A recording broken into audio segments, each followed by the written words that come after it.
오늘은 보엘리 체제, 반년 정도 된 보엘리 체제에 대한 이야기를 나눠보겠습니다.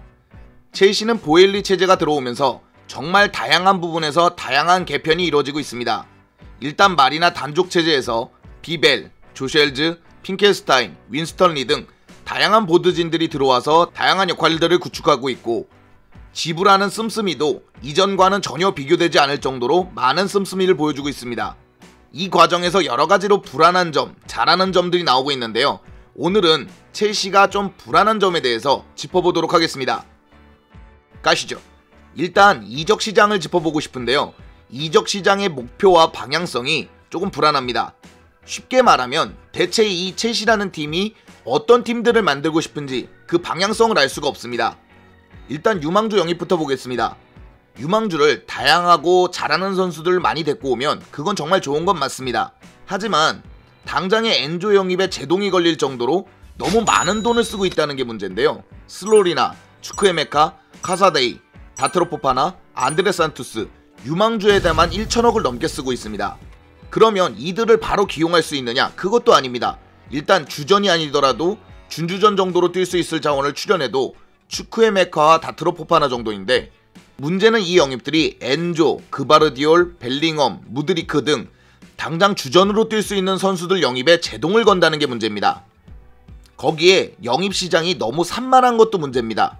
여름 이적 시장이 끝나고 처음 나왔던 얘기는 벨링엄, 그바르디올, 레앙 얘기가 되게 많다가 은쿤쿠를 먼저 해결하고 엔조로 넘어간 느낌입니다. 미드필더가 급하기 때문에 엔조 영입까지는 이해가 되지만 엔조 영입 과정에서도 문제가 있어서 어려워지니까 그 다음 나온 게 무드릭이거든요. 그러면 어느 포지션을 어떻게 보강해서 겨울에 틀을 잡겠다라는 건지 플랜을 정확하게 알 수가 없습니다. 첼시는 현재 바디아실이 들어오면서 센터백은 됐지만 윙백, 미드필더, 윙어, 공격수까지 급하지 않은 포지션이 없기는 합니다만, 급한 포지션이 많을수록 겨울에는 단기간 내로 효과를 낼 수 있는 곳이나 정말 급한 곳에 우선순위를 정해서 챙겨야 되는데, 그런 거 없이 지금 당장 좋은 매물과 가능한 매물들을 찾는 느낌입니다. 이렇게 되면 좋은 선수가 와도 바로바로 잘할 확률도 떨어지고, 못하게 되면 그대로 재고가 되기 때문에요. 이른바 복권 당첨 금액을 내고 복권을 사는 건데 복권이 당첨되지 않는 최악의 경우가 생기기도 합니다. 거기에 향후 계획도 굉장히 불안합니다. 보엘리가 말하는 건 지출을 늘리되 수익을 그만큼 더 늘려서 번만큼 쓰겠다라는 거거든요. 재정 페어플레이 룰에도 맞는 얘기고, 그런 식으로 해야 빅클럽이 되는 것도 분명히 맞습니다. 그래서 나온 얘기가 올스타전을 하고 증축을 하고 스폰서십을 늘리고 첼시를 글로벌 그룹화한다는 얘기인데요. 문제가 뭐냐면 이 중 쉽게 되고 있거나 어느 정도 이루었다고 볼 수 있는 게 거의 없습니다.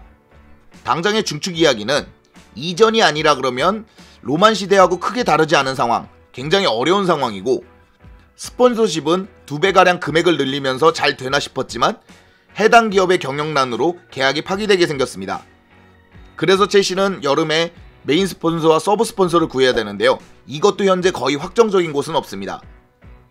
거기에 올스타전이나 글로벌 그룹화 같은 경우에는 첼시 구단의 생계를 책임질 정도로 큰 차이를 드러내는 수익이 아니기 때문에요. 현재 보엘리가 말하고 있는 벌어들이는 돈의 2~3배가 넘는 수익은 어디서 마련할지 조금 어려운 상황에 놓여져 있는 것 같습니다. 거기에 스쿼드 처분 문제도 좀 있습니다. 당장의 처분 대상이 된 선수들은 나가지 않는 상황에서 자꾸 들어오겠다는 얘기만 늘어나고 있습니다.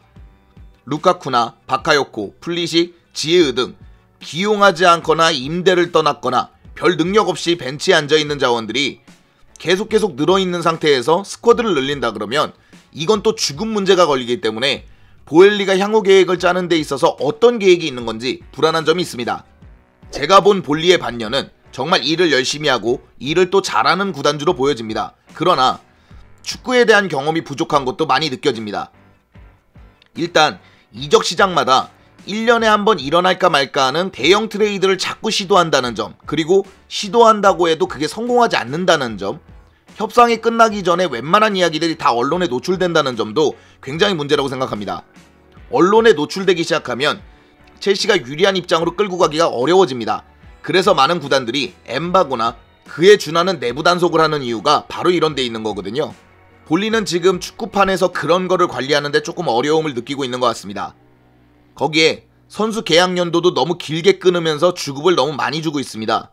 물론 뉘디거나 아자르나 쿠르투아처럼 짧게 했다가 놓치거나 저렴한 가격에 판매하는 것보다는 낫겠지만 이렇게 계약 기간을 길게 끊고 주급을 많이 주다 보면 그렇게까지 무리하지 않아도 될 주급들이 계속 나가게 되어 있습니다.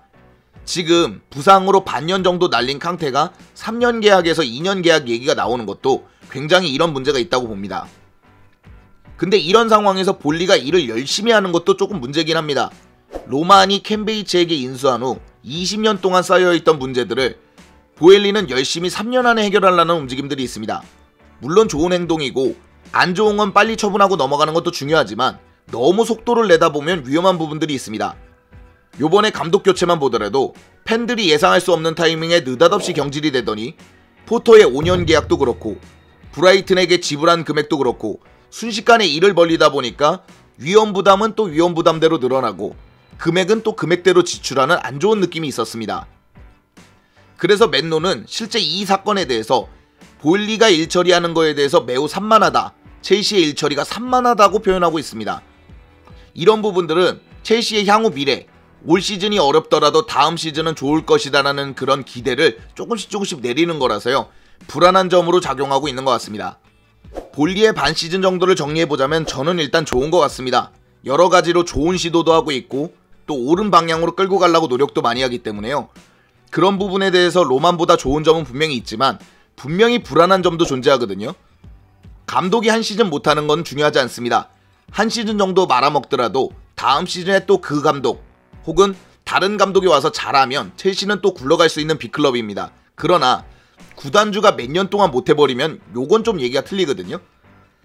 그렇기 때문에 그런 불안 요소들을 한번 정리해봤습니다. 오늘 영상은 여기까지고요. 즐겁거나 유익하셨거나 도움이 되셨다면 당신의 구독을 기다리겠습니다. 감사합니다.